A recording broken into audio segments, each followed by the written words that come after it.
تحریک لبیک پاکستان کے حوالے سے سے پوچھیں کہ کیا ان کی کاز فلسطین تھی. وہ لسٹ آپ دیکھیں جس میں ان کی شرط ہے کہ یہ فلاں قاتل ہے، اس کو جیل سے رہا کرا جائے. کیا یہ ریلی جو تھی وہ فلسطین کے لیے تھی یا ان لوگوں کی رہائی کے لیے تھی؟ لبیک یا رسول اللہ صرف ان کے لیے نہیں ہے، لبیک یا رسول اللہ ہم سارے جو چاروں کھڑے ہوئے ہم سب کے لیے. یہ نعرہ ان کا نہیں ہے، یہ نعرہ ہم سب کا ہے. اتنا کہوں گا کہ اس دن کسی کے اوپر بھی تشدد نہیں ہوا، صرف ان لوگوں پہ ہوا جو پرتشدد تھے. پنجاب کابینہ نے ٹی ایل پی کو بین کرنے کے لیے اپنی جو منظوری ہے وہ دے دی ہے اور وہ منظوری وفاقی حکومت کو بھجوا دی گئی ہے. اب زیرو ٹالرنس ہوگی لاؤڈ سپیکر کی حوالے سے کسی بھی طرح سے.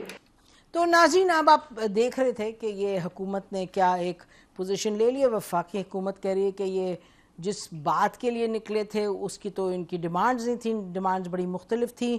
اور عظمیٰ بخاری صاحبہ کہہ رہی ہے پنجاب گورنمنٹ نے بین کا اعلان کر دیا، اور بین جب ہوتا ہے تو ایک پورا پروسیس ہوتا ہے، اس پہ بھی بات کریں گے. لیکن یہ بات ضرور کرتے چلیں کہ یہ پہلی مرتبہ نہیں، یہ تیسری مرتبہ ہے کہ ٹی ایل پی کے حوالے سے اس طرح کے معاملات سامنے آئے ہیں. اور جب پہلے ہوتا رہا ہے تو یہ کہا جاتا رہا ہے، لیٹ می سے دس، کہا جاتا رہا ہے کہ یہ اسٹیبلشمنٹ کی سپورٹ سے یہ چیزیں ہو رہی ہیں، چاہے نواز شریف صاحب کی گورنمنٹ ہے اور اب یہ. تو اب ہمارے ساتھ ناظرین اس وقت بخاری صاحب، سلیم بخاری صاحب تشریف رکھتے ہیں، جو کہ ایڈیٹر ہیں یا ہمارے سٹی نیوز نیٹ ورک کے، اور اپنا پروگرام بھی کرتے ہیں. Long time journalist, editor and Pakistan کی سیاست پر، پاور پالیٹکس پہ بڑی گہری نظر ہے. بخاری صاحب آپ ذرا فرمائیے گا کہ اس کو پہلے تو اب جو ہم وٹنس کر رہے ہیں آپ اس کو کتنا سیریس دیکھ رہے ہیں، اور آپ کیا دیکھ رہے ہیں کہ یہ کچھ دیر کے بعد جا کے صلح صفائی ہو جائے گی اور معاملات سیٹل ہو جائیں گے؟ ہم جنگ کی بات نہیں چاہتے، ہم لڑائی کی نہیں چاہتے، لیکن ہم چاہتے ہیں کہ آپ ناظرین کو سمجھائیں کہ یہ کیا ہوتا ہے. پھر اس طرح معاملات ہوتے ہیں، پھر گڑبڑ ہوتی ہے، پھر دوستی ہو جاتی ہے، پھر اور سب لوگ سکوائر ون پہ چلے جاتے ہیں. جی بخاری صاحب. بہت شکریہ آپ کا نسیم، آپ نے بہت دنوں کے بعد یاد کیا مجھے. گزارش یہ ہے کہ یہ پہلی مرتبہ نہیں ہے کہ یہ پہلی مرتبہ نہیں ہے کہ اس طرح کی کوئی اینٹیٹی بنائی گئی ہو. میں اگر آپ کو پیچھے لے کے چلوں تو آپ ایم کیو ایم سے شروع ہو جائیں اور اس کے بعد آئی ڈی آئی پر آ جائیں، اور اس کے بعد ہمیشہ سے اس طرح کی صورتحال جو ہے وہ ہمارے سامنے رہی ہے. بہت ساری ایسی مثالیں موجود ہیں. اسی طرح کی یہ ایک تنظیم تھی ٹی ایل پی جو بنی تھی. آپ کو یاد ہوگا ان کی وجہ شہرت جو ہے وہ فیض آباد کا دھرنا تھا جو اس وقت کی حکومت کے خلاف دیا گیا تھا. اور اس میں پھر ہم نے یہ بھی دیکھا کہ فوجی وردی میں بڑے سینئر لوگ جو ہیں وہ پیسے بانٹ رہے تھے، جو لوگ اس دھرنے کے اندر بیٹھے ہوئے تھے، وہ بھی ہم نے منظر دیکھا. جو اس وقت سب سے بڑی خرابی ہے وہ تھی اس احتجاج کی ٹائمنگ. اس کی ٹائمنگ بہت، جس کو آپ بہت برا کہہ سکتے ہیں، بہت ہی بری ٹائمنگ تھی کہ جب 2 سال تک غزہ میں خون کی ندیاں بہتی رہی، 67,000 لوگ شہید کر دیے گئے، 1.5 لاکھ سے زیادہ لوگ زخمی کر کے اپاہج کر دیے گئے، پورے غزہ کو قبرستان بنا دیا. Where was T L P then? اس پورے 2 سال میں نہ ان کو احتجاج سوجا، نہ ان کو غزہ کے لوگوں سے کوئی ہمدردی پیدا ہوئی. جب وہاں ایگریمنٹ ہو گیا، جب وہاں سیز فائر ہو گئی، تو اس کے بعد انہوں نے کہا کہ ہم تو احتجاج کرنے کے لیے جائیں گے.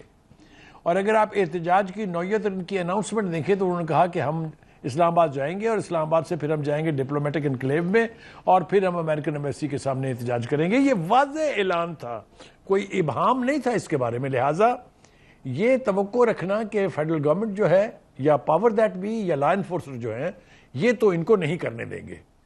لہٰذا جب یہ یہاں سے چلے تو ان کے لچھن جو ہیں وہ لاہور کے اندر ہی واضح ہو گئے تھے کہ یہ ایک وائلنٹ موب ہے، جنہوں نے لاہور کے ایک دن میں جب وہ یہاں سے نکل کے شادرہ تک پہنچے ہیں تو کوئی 129 کے قریب پولیس والے زخمی اس وقت تک کر چکے تھے، وہ کینوں والے ڈنڈوں کے ساتھ کہہ لیجئے، حتیٰ کہ 1-2 جگہ کے اوپر فائرنگ بھی ہوئی ہے. تو انٹینشنز ور ویری کلیئر کہ آبجیکٹو جو ہے وہ بے معنی ہے، اس لیے کہ وہاں جہاں آپ احتجاج کرنے جا رہے ہیں، جن کے لیے آپ احتجاج کرنے جا رہے ہیں، وہ منظرنامہ تو تقریباً بدل چکا تھا. اب اس کے بعد جب یہ شادرہ سے چل کے یعنی مرید کے پہنچتے ہیں، اس وقت تک جو کچھ ہوا اس کی ویڈیو فوٹیج موجود ہے. جس طرح سے زبردستی گن پوائنٹس کے اوپر پاسر بائی گاڑیوں کو قبضہ کر کے اپنے جلوس میں شریک کیا گیا، جس طرح پولیس کی 40 گاڑیاں جو ہیں ان کو آگ لگائی گئی. جب تک ان کو الٹیمیٹلی اتھارٹیز نے فیصلہ نہیں کیا کہ بس اب انف از انف، اس وقت تک یہ جو کچھ وہاں ہوا یہ سب کچھ ویڈیوز کے اوپر موجود ہے. بخاری صاحب ایک چیز میں محسن نقوی پوچھنا صاحب نے چاہتی ہوں سر، ایک سیکنڈ آپ سے میں یہ پوچھنا چاہ رہی ہوں معذرت کے ساتھ. آپ نے کہا کہ جب تک پھر اتھارٹیز نے ڈیسائیڈ نہیں کیا کہ ان کو روکنا چاہیے، کیونکہ آپ نے فرمایا نا کہ شروع سے ہی ان کا یہ ارادہ تھا کہ ہم پہنچیں گے اور فائنڈ دی امریکن ایمبیسی اور ڈپلومیٹک انکلیو، تو اتنا زیادہ ان کو کیوں جمع ہونے دیا گیا؟ کیونکہ ہمیشہ یہی سوال اٹھتا ہے کہ جی ادھر تک کیوں پہنچنے دیا؟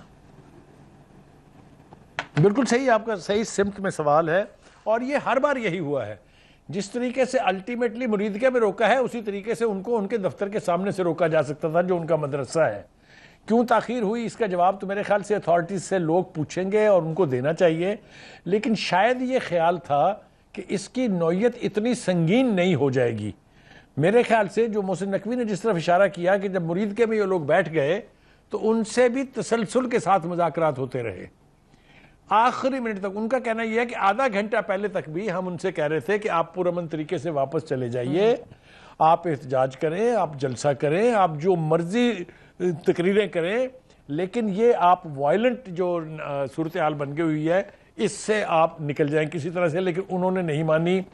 انہوں نے کیا کہا؟ انہوں نے ایک تو ان کو ایک لسٹ دے دی کہ جی یہ ہمارے بندے ہیں یا جو بھی ہیں جن کو حکومت کہتی ہے کہ یہ سارے ٹیررسٹ تھے، ان کو رہا کر دیا جائے.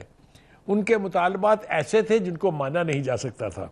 الٹیمیٹلی وہاں سے جو لیڈرشپ ہے وہ جس طرح سے فرار ہوئی ہے، وہ منظرنامہ بھی سوشل میڈیا کے اوپر آپ ویڈیوز میں دیکھ سکتے ہیں کہ وہ ان کو ایک طرح سے جہنم واصل کر کے، یعنی اتنی خوفناک صورتحال تھی کہ موب کی طرف سے بھی گولیاں چلی اور کھل کے چلی. وہ ایک انسپیکٹر جو شہید ہوا اس کو چھت کے اوپر سے انہوں نے 21 گولیاں ماری ہیں.